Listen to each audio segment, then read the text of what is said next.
Uh, Good evening, ladies and gentlemen. Very warm welcome. I think after a very, very long time, we are doing an event online. Since the time we opened up for the last few months, all our events are held at MMA Management Center. I think since I'm doing a long time, it's a new experience again to us. Earlier, we used to plan so much about our screen sharing, all the PPTs. We took it for granted. I think things are good, but things are not all that good. You have to everything you have to practice it, but nothing to do. It all things have been sorted out now. And today's event, impact of COVID on the psyche of women. Before that, let me briefly tell you what's happening in MMA. If you have missed it by any chance, we had some outstanding event lined up for you till the 30th of August. I'm quite sure you will log in and watch them. One on 22nd of August 2022, we are even on an insight on plastic neutrality. The government has put a ban on single use of plastics, and we have some outstanding speakers. We have Matthew Jose, who is a Paperman Foundation of India. It's also Ashoka Fellow.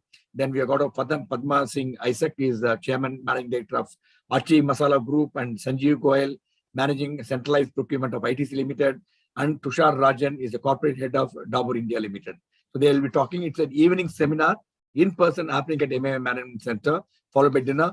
Please do register yourself. There's a lot of demand for this event, and it's a dinner meet. It's for members and also special invitees. Please do log in and ring up to MMA and confirm your registration. On Tuesday, 23rd of August, again, we have an excellent event, Read and Grow. The discussion on the theme of the book, Good to Great. Good to Great is again the book, very, very, Jim Collins, very widely discussed. We have outstanding panelists again. We have Murugavel Janakiraman, founder and CEO of BharatMatrimony.com, and also Aravind Selvaraj is an ortho specialist. He is the head of co-founder and executive of Kaveri Hospital. To lead the conversation, we have Sangeeta Shankaran Sumesh. She'll be leading the conversation. We do log in. Again, it's happening live at MMA Management Center. Then on 24th, Wednesday, again, a nice event. The Pride of Tamil Nadu, success story of it was done. And the speaker is none other than Nalli Kupuswamy Chettiar. You know, the founder of Nalli Silks. Nalli Silk is the most popular since a women business forum activity. I know Nalli means you all should be totally interested. Do come. It's happening at MMA live again. And he's going to come and share his success story. And this is a series which we recently started, Business Icons of Tamil Nadu. And the first icon we chosen to come and speak to you is Nalli Kupuswamy Chettiar. Please do come, and Mr. Mali Magalingam will lead the conversation with him. This is happening on 24th August at 6 p.m. at MMA Management Center. Then on 26th, again, we have again an interesting event, Fear of Global Recession and the Impact on India. We have again outstanding speaker.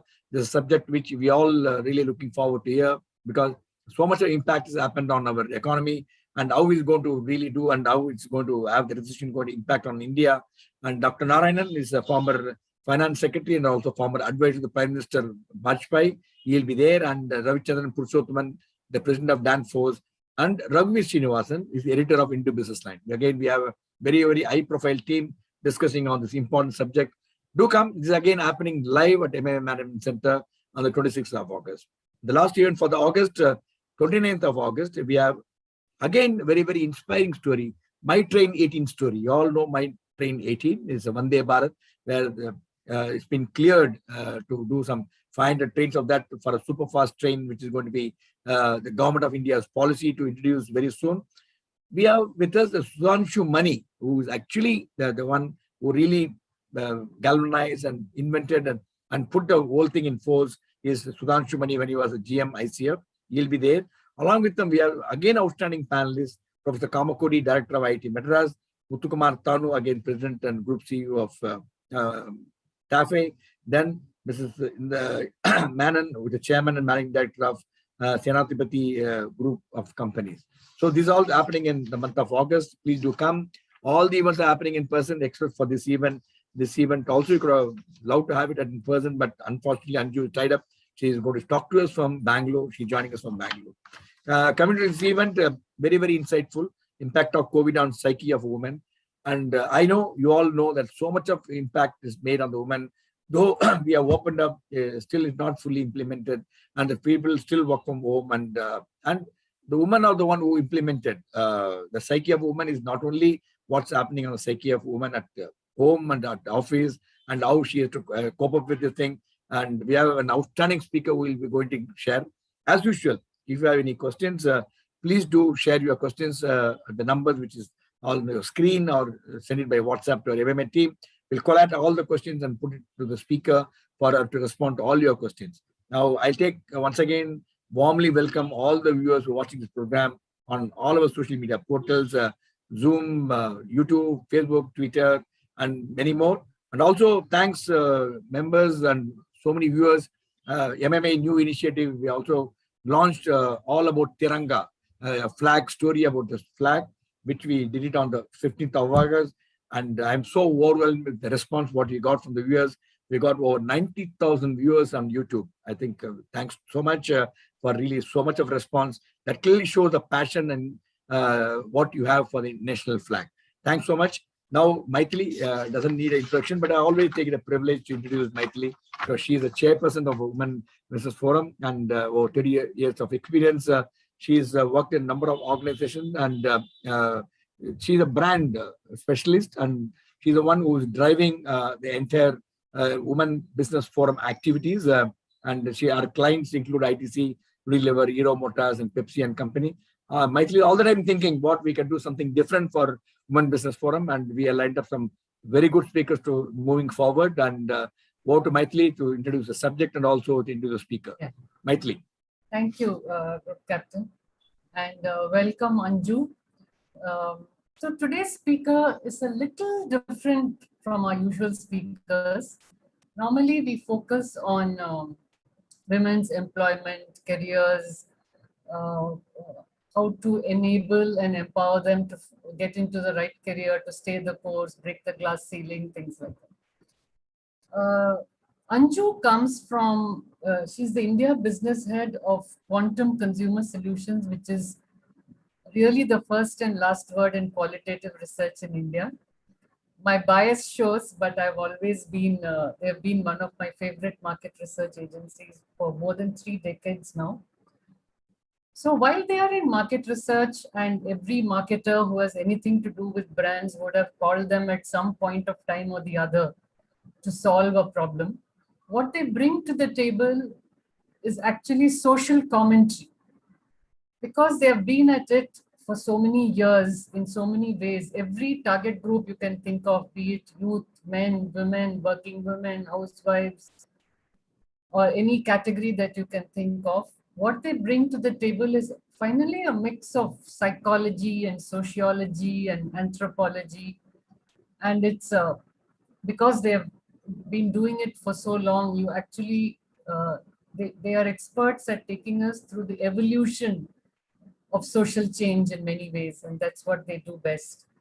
Anju herself, I've known her to lead a team again for many years now, and she's an example of what we are trying to build here, which is a career woman and a housewife and a mother, and she's balanced her own career so well. And she's not only an expert across target groups, as I said, but also particularly an expert on women. So whether it's edible oils or washing powders to money and matchmaking, she has had the opportunity to talk to women across the length and breadth of the country for more than 20 years now, day in and day out. So you can imagine what kind of wisdom and knowledge she carries with her. So one thing I will tell you all, that whenever we know Anju is coming to make a presentation, we know it's going to be thorough, and we know whatever topic she has been given will be discussed threadbare. And it's better you come with a piece of paper and pen, because there'll be lots of things that you'll want to take down. So today Anju is going to talk to us about the impact of COVID on women's psyche. As always, you'll find it's there's a lot of material for men too, but the slant really is the impact of this whole lockdown and COVID, and the way it has changed our homes and our work lives, and managing time and space at home, and what is the impact it has had on women is really her topic for the day. So welcome, Anju. Really look forward, and I request you also to introduce the topic yourself. Thank you so much. Wait, I have to now share screen. 1 second.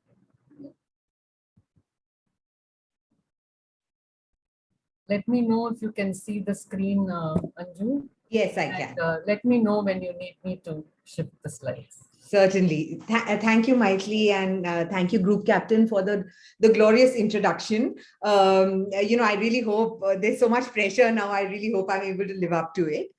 Just before starting, wanted to say that I think, if you're making a presentation online and if there is no tech glitch, I think it's a bit inauspicious. So we've had our tech glitch.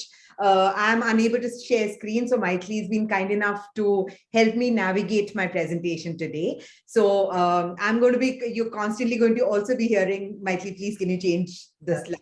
Just say next, and I'll do it. All right, sure, I'll do that. And today's topic, I think, is a topic that probably is very obvious, but it's also is in terms of something that we're going through on a day-to-day basis, something we are seeing around us, something we are experiencing and living on a daily basis. But the idea or the emphasis of the talk is not really on behavior as much as it is on what is going on in the head. And how is the woman in India redefining herself, in these changing times, right? Like, we do know that any crisis that happens, it impacts women and children the most.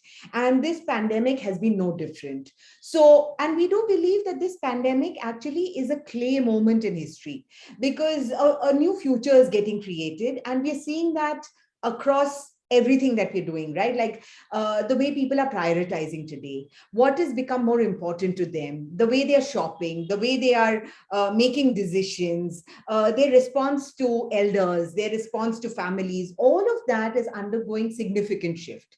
So like Maitli said, the attempt today is really to talk about what are women going through in this larger landscape. And so the way I've structured the talk is really, first, I'm going to make us look back a little bit, what happened during the pandemic, because it's always good to start at the beginning. After which, I'm going to be talking about some things that are probably common to both genders. Everybody has gone through it. And then I'm going to dive into what I call 7 shifts, with regards to a new woman in the making post the pandemic. So without much further ado, I dive in. So Maitli, could you please, yeah. So, so let's look back, right? Like, when you think about COVID-19, it was not just a disease. It was not just a pandemic, right? Like, it was seen by people in 3 different ways. Firstly, of course, an external threat, right? Like, so there was huge disruption, huge fear for one's health. However, it was also seen, Maitli, can you click, please? So our self-preservation instincts kicked in, right? Like, it was really heightened paranoia for not wanting the disease or not getting the disease. We all ran like mice. We all ran indoors, and we shut all our doors and windows, and we blocked the outside world from accessing us. So that was really one. The other was the fact that even those who were not affected, their lives were hugely disrupted. And therefore, there was a huge amount of helplessness and pressure in terms of, how I see myself, what my attitude was, how I was feeling, how I was living, all of it.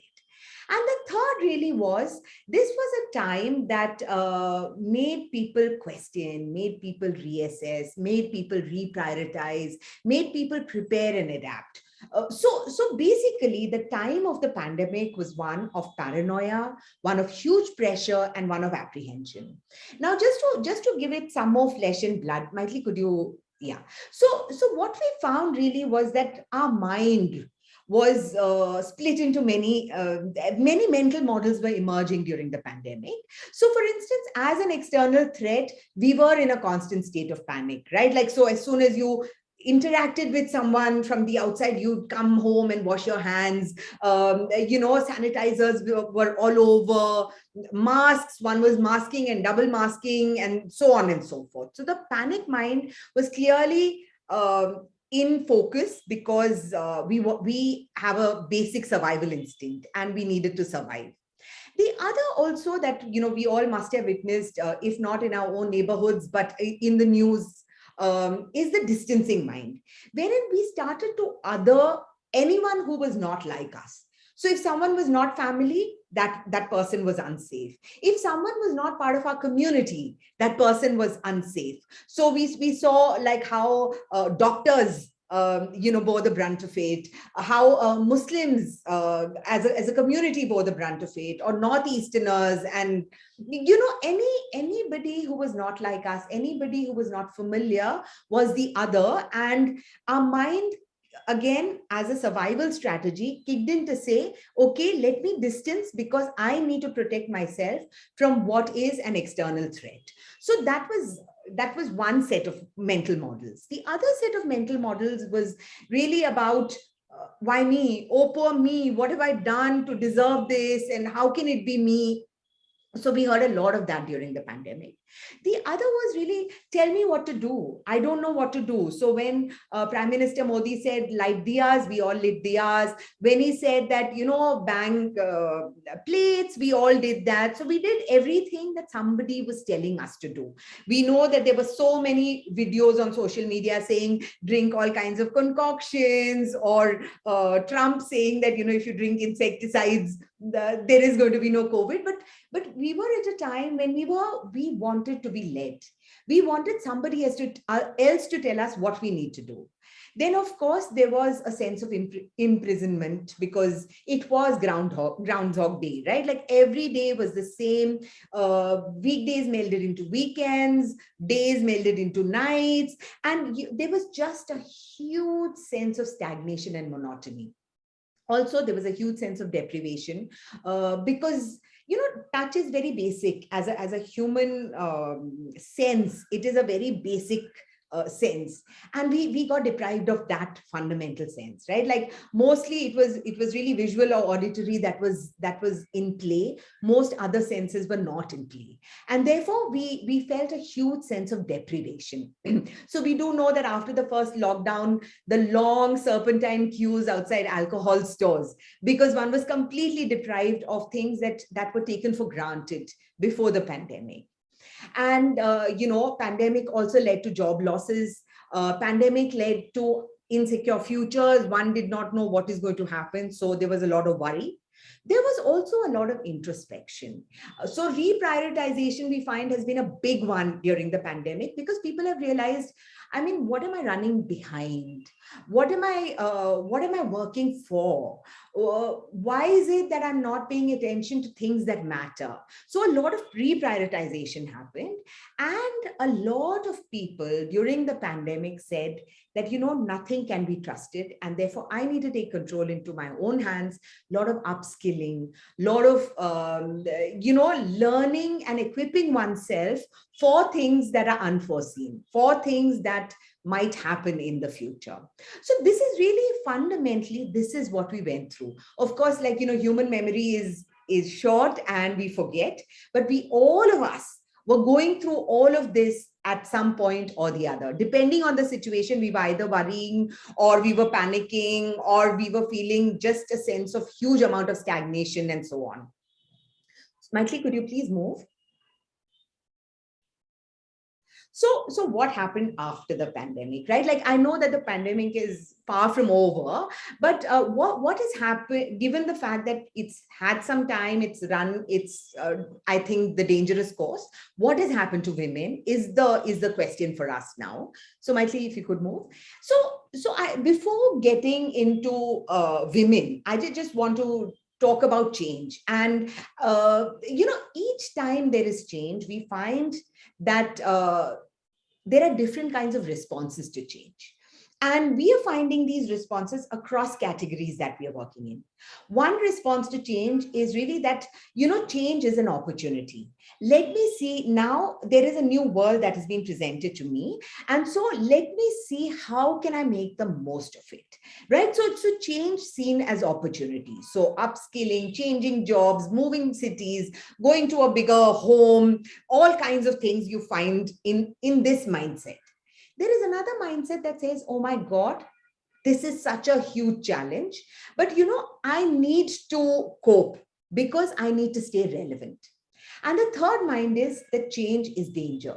And therefore, what I'm constantly doing is really looking for things that tell me that status quo is maintained. So, for instance, one of the things that you would have heard and seen and probably experienced yourself during the pandemic was watching old serials and old series and mythology and all of that, because we need, when things are changing, you need a sense of anchoring, right? So seeking the status quo is another response to change. And what I want to tell you is, in India, we are witnessing all these three kinds of mindsets. There is a section that's saying, hey, let me grab the opportunity. There's another section that's saying, I need to catch up. I need to stay relevant. So therefore, I have to do it. It is really onerous, but I need to do it. And then there is a set that's saying, you know what, if I just don't look at it, maybe things will not change as dramatically. Yeah. So Maitli, can we move? The other really is the fact that the consequences of the pandemic are going to be far reaching. And some of the things that we see across men and women is that there is a crisis of security. Everything that one took for granted was questioned during the pandemic. Even if you had money, it didn't matter. If you were a doctor, it didn't matter. If you lived near a hospital, it didn't matter. If you worked in an alcohol company, it didn't matter, right? Because nothing was there was nothing that was for sure. So there is a huge crisis of security, which has impacted us such that it's going to carry on. This crisis of security, security is going to continue for a while. The other, of course, everybody knows, is the crisis of health, because what the pandemic showed to us was how frail we were, right? Or how much under threat the human body was. And therefore, this whole health consciousness is going to continue for a while. The other thing that we believe is going to continue for a while is a crisis of spontaneity. Now, even though we must be stepping out of home and we must be going to shops, but every now and then our mind stops and says, hey, like, should I be doing this? Earlier you freely walked into a neighbor's house. Nowadays you may be making that phone call before going there, right? Like, because nothing really, spontaneity is not safe yet. Yeah. The other is the crisis of polarization. And this probably is also the larger political narrative, but also because of the pandemic, the us and them narratives are becoming much, much stronger. And the other very interesting crisis we find is, should I live in the now because I don't know about the future? Or should I be making sure that I plan so well that no matter what happens, my future is really secure? So in any category, every category, we find two kinds of things. Or let's just live for the today. So let me buy the most expensive jewelry. Let me indulge in luxury brands. Because you know what am I saving for? I don't know if tomorrow is going to happen or not. There is another set that says that, listen, I really need to get my act together. I figure that probably what I have is not enough. And therefore, in order to ensure that, my future is secure, I really need to live prudently today. I really need to save. I really need to, work on my health. I really need to do things that are right. Yeah, I need to do the morally right things. So these are all crises, and this is going to persist. But that's not our topic today. Our topic is really about women, and women always are, they are superheroes. And we see that the pandemic has shown us her superhero side as well. So what I'm really going to be talking about is, so what is this? Who is this new woman who is emerging?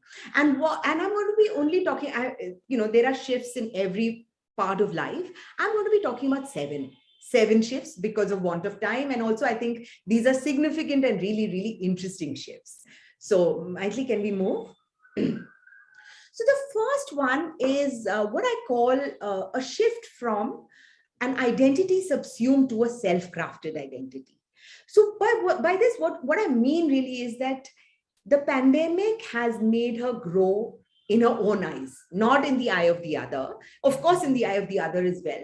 But most importantly, she has actually reevaluated herself because of the pandemic. Maitli, can we move?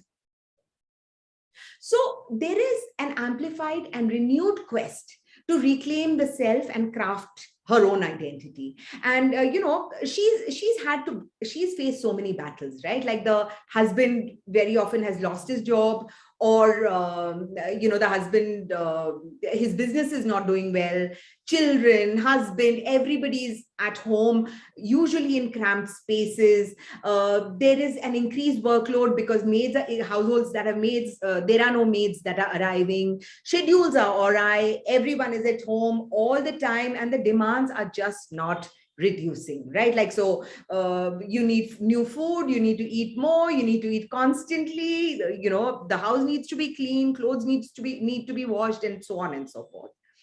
And so she has had to rise above, right? And what she's discovered about herself has been extremely eye-opening.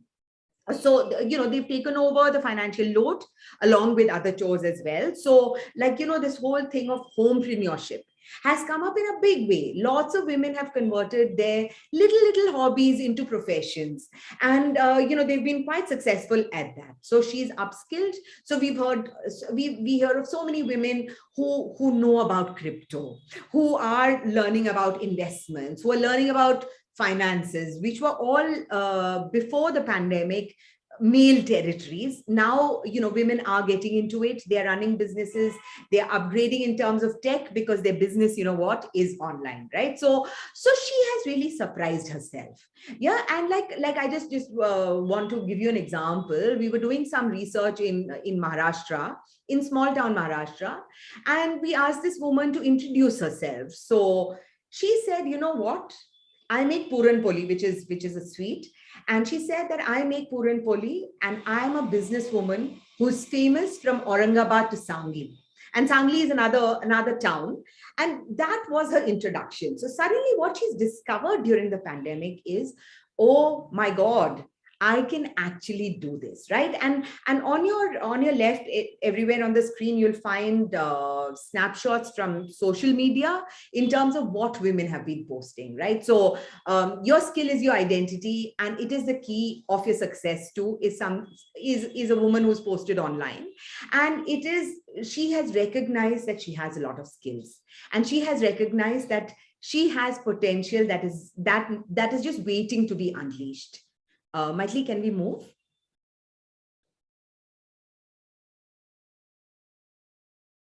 Maitli, can we move to the next slide, please?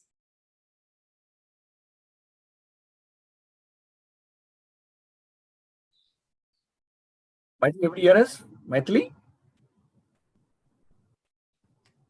Yeah, sorry. All right, great. So we on social media as well as when you're speaking. I have moved. Yeah, thank you, Maitli. It's moved. I have moved. Yes. So isn't it moving? I have moved to slide. So Maitli, we can see it now. Thank you. So on social media, there is so much that women have posted about just the discovery of how they are winners and how capable they are, or just embracing who they are, right? And celebrating themselves and, what they're able to do and the change that they are able to bring. Sorry, I think the slide, something's happened. Net, she got some issue with the net, no issue. You keep going, and Sheikh, can you please load the slide, please? Sure, sir. Just a minute. Just a moment. We got a backup now. Yeah, go to the slide. You just tell next, madam, you keep going. Yes. Just say next. Yeah. All right. So this is perfect, which is really, so that was one, right? Like from an identity that was linked to a role to an identity where she's come into her own. The second really is that actually, if you look at, all kinds of data, women have been quite low on the pecking order of tech. So most mobile phone access is with men. Women, very often have to share a mobile phone, or they have that old, not smartphone that is given to them. So fundamentally, for women, tech was intimidating. And I'm not just talking about the mobile phone, but I'm talking about just technology in general. And that we find has moved to a relationship of partnership. Sorry, the slide has gone again. Hello? Yeah. All right. So, and what tech has managed to do is that it has enabled her to transcend time, space, and become a force of knowledge. So, ambulatory restrictions have always been there on women, but because of technology, she doesn't need to go anywhere to figure out things, right? She's sitting there with this little device in her hands, and she's exploring the world. She's exploring, how to make decisions, how to purchase, how to choose, and all of that, right? So today she's no longer relying on her neighbor or her husband, but she's relying on Google reviews and ratings to make decisions. In fact, just recently we were doing some work with with retailers, and what they were telling us is that earlier there was something called window shopping, and it's really gone down because women have done their research, so they know exactly what they want to buy at and which store they want to buy it from. So they're not really going from one shop to the other. There is so as a result, in a lot of high value purchase stores, footfalls have reduced because people are not exploring anymore. The exploration and all is done at home.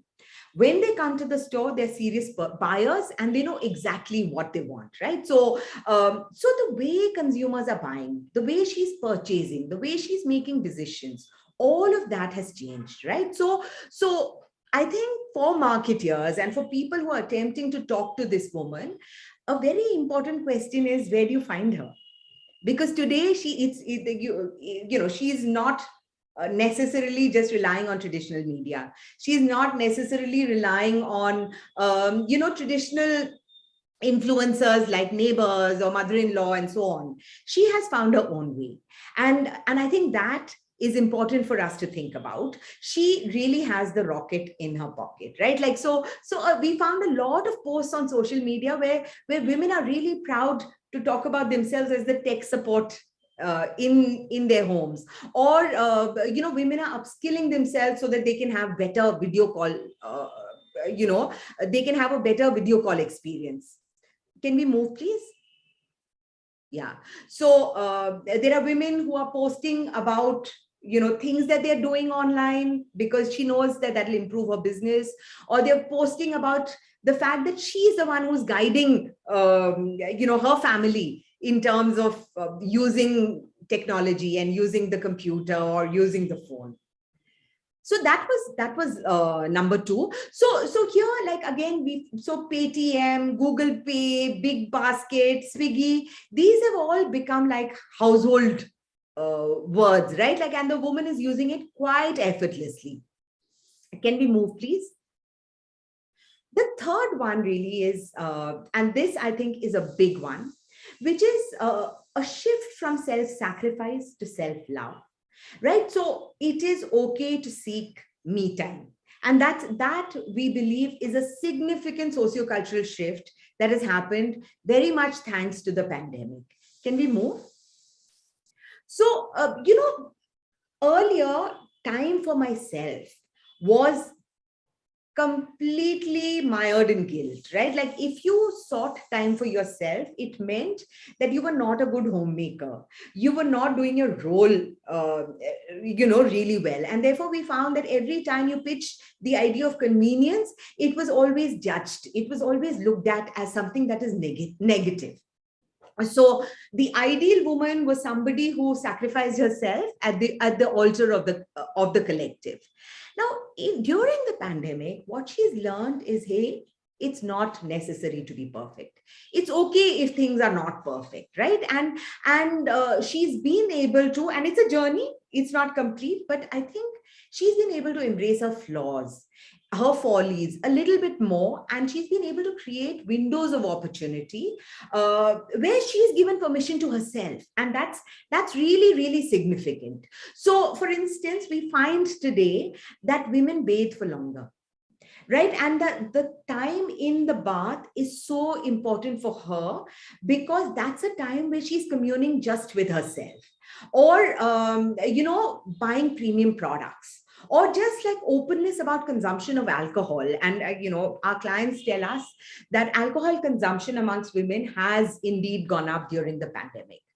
So what this has done also is that it has eased the pressure on her. So therefore, this, I think, is a significant shift, which sort of underscores the fact that there is a new woman in the making. And so if really if this is a woman who is really journeying towards the idea of self-love, how do you pitch products to her today? Right? Like earlier, it was about being a good homemaker. What is it that you say to her today will be significant for marketeers. Can we move, please? Yeah, go back, please.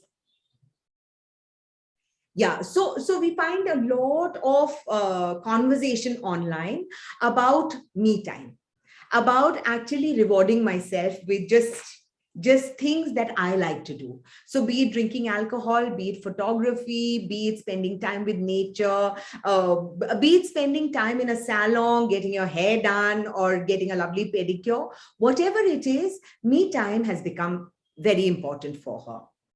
Can we move?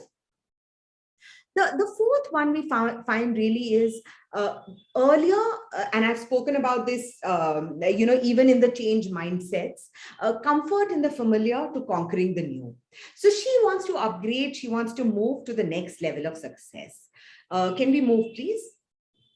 So we find that entrepreneurship as well as experimentation are new goals. I'm sure all of you were probably part of, or at least privy to, the Dalgona coffee trend, or people making all kinds of new foods, trying out new cuisines, and also that like women sort of becoming entrepreneurs, becoming sometimes because of need, or sometimes just because of interest. So we were forced to move out of our comfort zones. Women, and when I say we, I mean the women of India. So loss of jobs, insecurity, lack of incomes did make her go on a new quest. In a quest to keep things the same, she went out to explore the new. Right, so a lot of hobbies got translated into amazing opportunities for her. So a lot of business women sort of, the pandemic gave birth to a lot of entrepreneurs, a lot of business women, a lot of part-time workers. Yeah, so if you look at the last quote, if I see myself as an entrepreneur, I suddenly don't feel so bad. A few more of my paintings sold and I'll recover all the investment I've made recently. So suddenly painting that was a hobby has become something that she does professionally, and there's great pride in it. Can we move? So, women really showcasing their journeys of doing well in businesses, doing well at work, or learning a new skill, or learning to cook some new items. All of these were matters of great pride that they believed, and rightly so, that they believed needed to be showcased to a larger world. So that's really point number 4, the fourth shift. And therefore, for marketeers particularly, the question is, is innovation a necessity today, right? Because she's on this quest for the new. So how do you attract her? How do you make her interested in you? And probably innovation becomes significant in that aspect. So women told us things like, oh, earlier I used to just sew so that I can repair clothes of my husband or my children. But during the pandemic, I learned how to tailor through YouTube. And today I have opened a boutique. And that is so revealing as well as so amazing, right? Like what she's done with a small skill of hers. So because there was a need, but also because she could. Can we move on? The fifth one, and this is really interesting, probably focused on mothers, but it is really the idea there has been a shift from pester power to what I call generous authority. So when the child wields influence, she is way more firm in her negotiations today. So if you move to the next slide. Please go, no, please go back. No, please go back. One more slide. No, one slide down, please.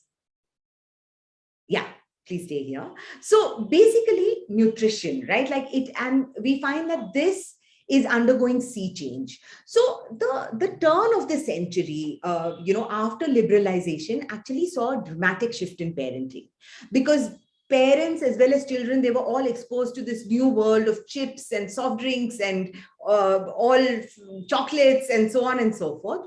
There was many no's had become yeses, and it was really like kids were really exerting their influence in a very clear way.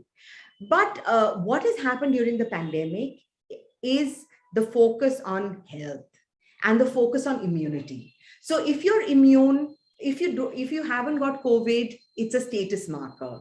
If you have recovered quickly from COVID, is a status marker. If you don't have comorbidities, it is a status marker. So there has been a birth of very new status markers, and that is all linked to being impregnable or resilient. Resilience, impregnability, infallibility. I mean, these have become very, very important as status signifiers, in the pandemic. And therefore, the mother has said that, you know what, I need to take control back in my hands. And so good practices have been dialed up: eating of fruits, not eating junk food. If one wants a pizza, I'll make it at home with, homemade ingredients. We all know the amount of concoctions, we've all consumed just to protect ourselves from COVID. So woman has again gone back to taking charge of nutrition and also good practices with regard to food, as well as just day-to-day living. Can we click one slide, please? Yeah. So, lots of conversation online about eating right, eating healthy, consuming the right kinds of foods. Shall we move? The next one really is time as the biggest currency. We've witnessed during the pandemic, we've seen that woman has been really, really been pressed for time, right? Like she's been really time poor. So her mantra has shifted from work hard to work smart. So can we move? Yeah. So she really is seeking hyper convenience. She doesn't want to do steps that are unnecessary.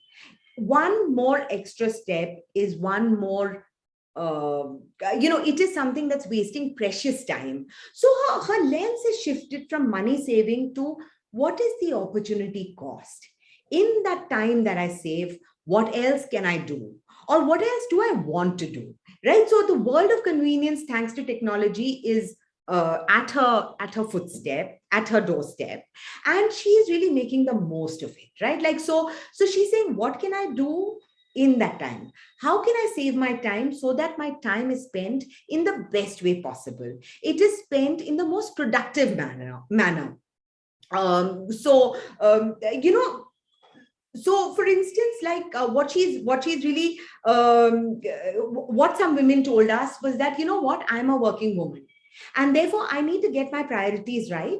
So I have made sure that I have a maid, and I have made sure that there is a tuition teacher for my child, because I need to spend my time taking care of myself, taking care of the family, taking care of the home, as well as paying attention to my work.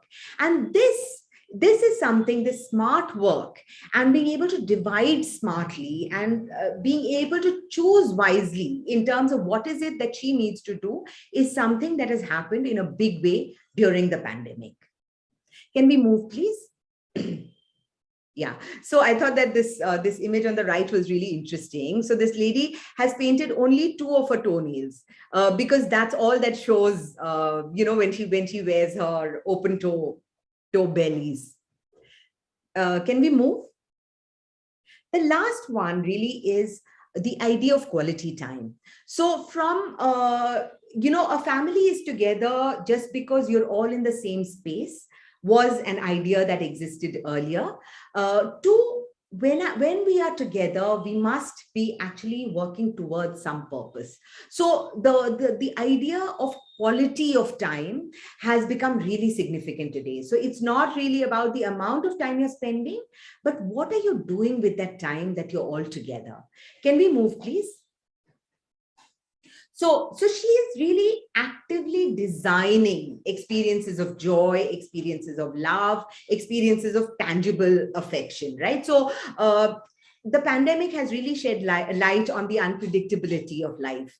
So there is a growing emphasis on, quality time. So be it playing board games, be it playing tambola, be it the whole family cooking a meal together.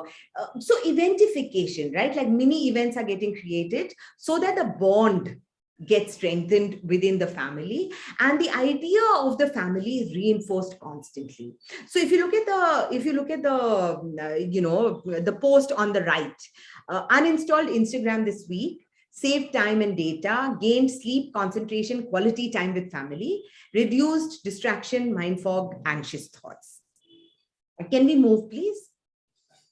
And lots of posts online about how people are actually designing family time. So be it a walk, be it playing housey or tambola or other games, or sitting together having a conversation about a topic of interest for everyone. And as a result, I think there is a question that if she is living her life like this, and if she's designing for experiences, then is the idea of products even, does the idea of products even exist? Does everything need to be imagined as a service? And as a result of that, do we actually think of not just what you're selling, but also her ecosystem? Not just that point of sale or how she's going to use it, but also what else is she doing? And I think these are significant things to think of from a marketing point of view, because really she is going after experiences, she's going after quality, and she's really seeking to see how can I make my family stronger. So these were 7 fundamental shifts that we're picking up in the work that we're doing. If we can go to the next slide, please. So therefore, the woman post the pandemic is, can we click? She's armed with new skills. She's armed with new confidence. She's someone who's really taken charge of herself and, her people around her, as well as a community. Can we click? She's someone who's got heightened awareness now, and she's questioning fundamentals. She's questioning things that were probably part of her conditioning. She's on a journey of identity crafting. And above all, she's shaping a new world. Can we click? Can we click one more time, please? She's shaping a new world one more time. So that's really what I have for you. Thank you. Thank you, Anju. That was thorough as always. So I'll just have one question and then I'll hand it over to the audience. Somehow the picture you've painted makes me feel that women did not just survive, they actually thrived. One of your things was that they turned change into an opportunity. On the whole, it goes a little against what we have read in media about how much women struggled. Yeah, working women struggled. Numbers, YouTube, Facebook, yeah, working women struggled, and then women struggled with school-going children, especially smaller ones, and also that it negatively impacted marriages. So just wanted your view on, are you saying that in balance, she came out more positive, or have you kind of left out some of the negative? No, so Maitri, all of what you've said is true, right? Like one has struggled, but I think what has happened and what is going to happen, continue to happen, is there has been awakening. right? There has been a new kind of awakening where she's recognized that, she's not as small or insignificant as she thought she was. There has been struggle, but she's risen above the struggle. And I think that's the point I'm making. Of course, all of, divorces, domestic violence went up, child abuse went up, all of that is true. However, what's going on in her mind? I think her mind is really like recalibrated how she sees herself.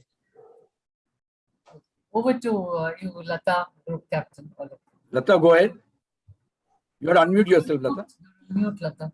So, Yeah. Thank you, Anju. That was very interesting. And those insights into the minds of women post-COVID, I think is going to be useful for anyone and everyone interested in doing literally anything today. We need to understand women.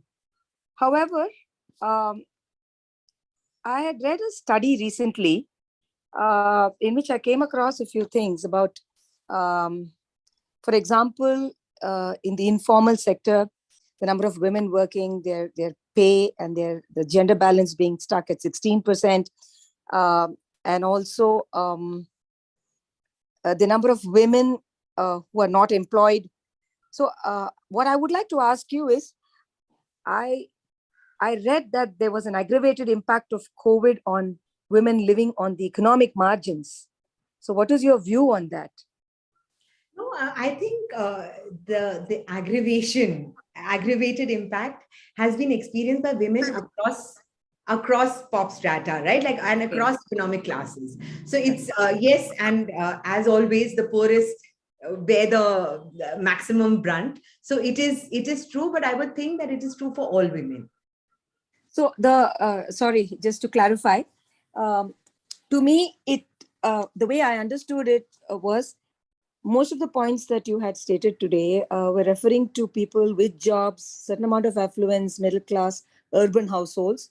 Would the same apply to the marginalized women or in non-urban settings? Yeah, so I think the talk was framed with an urban lens and the middle class. So urban middle class probably, but not really, the... Right. Thank you for clarifying that. Thank you. Captain, anybody else? Yes. No, I think, no. Thank you. I think the questions are over. Now we'll move to the audience. A number of questions have come. Quite interesting topic. And thank you, Anju, for a great insight. And over 789 viewers are watching this program on the social media portals, in addition to what we have in Zoom. We have got a couple of questions. Another 10-15 minutes. We'll try and accommodate as many questions as possible. The first question is from Radhika from Hyderabad. She says, family support to women is still lacking in India. When do you think the men will be trained and groomed to take full responsibility of household, which they don't share nowadays? How do you change this mindset of men? I don't know. Well, Radhika, I think it's a great question. I think it's a question that keeps a lot of women awake at night, and women don't give up also. But I fundamentally think that parenting has to change, right? Like what you teach your sons, that has to shift, and what the sons see in households has to shift. I think that's the only way. So I think probably we'll need to wait another generation or two to see this change really. Although during the pandemic, I have to say a lot of men actually saw how much work the woman does. And they did contribute to the household, very often just making tea or something, but there was an increased sensitivity to the kind of work that she's doing. Yeah, sure, because a lot of youngsters really picked up this, and they're helping the young couple. I've seen them; they're doing very well in this sphere. There's a woman from Chennai. What she wants to know is, it is believed that traditionally women end up waiting longer than men for seeking help. What could be, partly attributed to that reluctance to disrupt their household work, or out there? What you want to know is that women don't take medical help when there's in real need. They try to tendency to postpone because they think the entire household will collapse if they move away. How can you change the mindset of the woman? Because a lot of viewers who are watching the program are working women. How can you change the mindset that to let go and pass on the responsibility, pass the baton to others so that things move on? Yes, no, you know, you're absolutely right that this is what we see across categories, right? Like, so for instance, if you were to think of a category like for women's health, I mean, typically women will not consume it because they feel that their responsibility is to feed the children, and children must get the best, or the husband, because they are not really earning money, or they're not building the future in a manner of speaking. So we do find a lot of postponement. However, slowly but surely, the shift is really about saying that if I'm not healthy, how will my family be healthy? And that shift in mindset, like I do believe it's slow, but it is happening. The recognition that I need to be healthy, because only then will my family move forward. Here's Rajeshwari is a MBA student. She wants to know, is it a perception that women wellness are viewed as less important always in the family? Why so? Well, not just wellness, no. Women, anything is less important, right? Like, because we live in a patriarchal society, and as a culture, we believe that women must tolerate pain. We believe that women, we've for centuries we're eating after the men. For centuries, we have been actually our needs and wants are always the last. So yeah, I think wellness is just one of them. I think it's a more premium topic than many other basic ones, right? Like just eating nutritious food, eating in equal quantities. All of that is also True. not there entirely. Yeah, wellness is what you have. It's not what you have, it's but what you are actually. But that is what is lacking in many. Yes, I agree with you. Here's a question from Mr. John from Coimbatore. He's given a lot of statistics. He says, Madam, 54% of the married women earn less than their husbands. Just 21% earn more. Just 18% take lead in decision how their earnings should be spent. How can we change this scenario in India? Because where women are expected to hand over all their earnings to the men to lead the family? Yeah. But I think it's a great question. I mean, I'm getting a little overwhelmed because these are like really big cultural seismic shift questions that I'm not sure I have answers to. However, I do feel that it is two-way, right? Like, one, I do believe that it is about how we bring up men, how we bring up boys. That's one. And the other is how we bring up girls, right? Like, girls and women have to see themselves as equal. So, for instance, in India, the finances is the domain of the male, right? So, even having your own bank account actually is frowned upon, right? Like, if you're married, then he should be controlling the finances. So I think it is a long haul, and I do feel that it is really about how do we bring up, what is it that we're telling our girls, what is it that we're telling our boys. I think that's really what's going to make a shift. But I think in the pandemic, what she's realized is she can do it, and therefore the more you empower her, probably it'll change faster. True. I think yes, time will change. Here's a question from Mr. Raghu. He's from Chennai. He says, Madam, the data shows that marriage kicks the woman out of the paid jobs. How can you help women to be bold and trained to say that she's going to stick around with the job even after the marriage? How do you create the mindset of the woman? Because they are stronger. I think they should be able to handle this better. And how do you create, because you would have seen so many women working under you and leave the job because she got married. How do you change this scenario? I actually don't know. I'm sorry. I work in an organization where most people who work with us come from privileged backgrounds, and come from educated backgrounds. So I'm not sure it's a everyday reality that I witness, but I think it's an important one, because again, it is really about how the woman is seeing herself, right? Like, do you see yourself as a role, or do you see yourself as an individual in your own right, who actually equally contributes to the household, whose identity is important? So I think it's about how you see yourself. And I don't know if housewife being a housewife is inadequate, though. I just want to say that as well, because that is such a huge role that women play, also, right? Like, they're bringing up the next generation, they're managing finances and everything else in the household. But they must be allowed choice. They must have agency in whether they want to be homemakers or working women is something I'd like to say. True. They should boldly take the call to go ahead or not. It is again a very bold, nice question. This is from Miss Jacqueline. She says, Madam, single women support only when they are experiencing a marriage or divorced. And why there are so many women who choose to live single by choice, yet the society don't support them. Do you think this is not a step in the right direction after 75 years of independence India? Yeah, I can't do anything but agree with you, right? Like, I think everybody must have choice to do what they want to do and be who they want to be. But again, this is conditioning, right? It's ingrained in us that women need to get married and have children because that's the only way that parents feel that they are secure. Parents feel that girls are secure. I think a lot of women feel like that as well. So, yeah.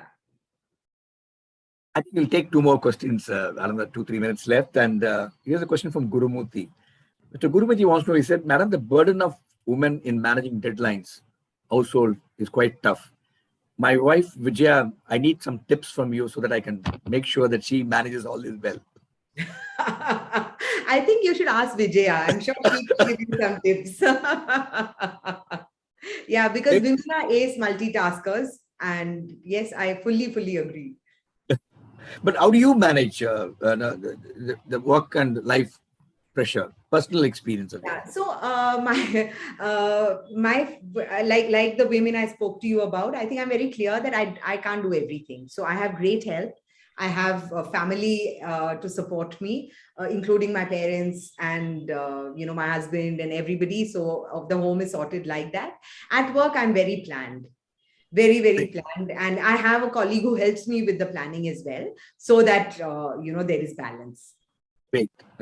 I think I'll take two more questions. The last but one question is, you also mentioned this again, Mr. Raghuram from Chennai.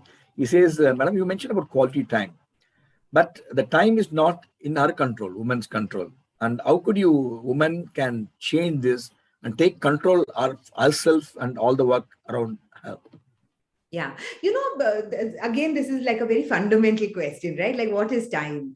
And I think I do feel that like time, nobody has time. You have to make time, right? Like, so because time is such that it can just like wither away, and you can still say you don't have time. So I think the reframing of time from having time to making time, I think is a big one. If you believe that you need to make time for something, you will. Great, madam. Now, Raghav has got a question. He says, madam, that today the skilling is so important because women lose a job because they don't continuously upgrade their skill. What's your advice to women, especially a lot of management students who are watching this program, how they should constantly upgrade their skill if they have to be counted upon for whatever is happening in their organization?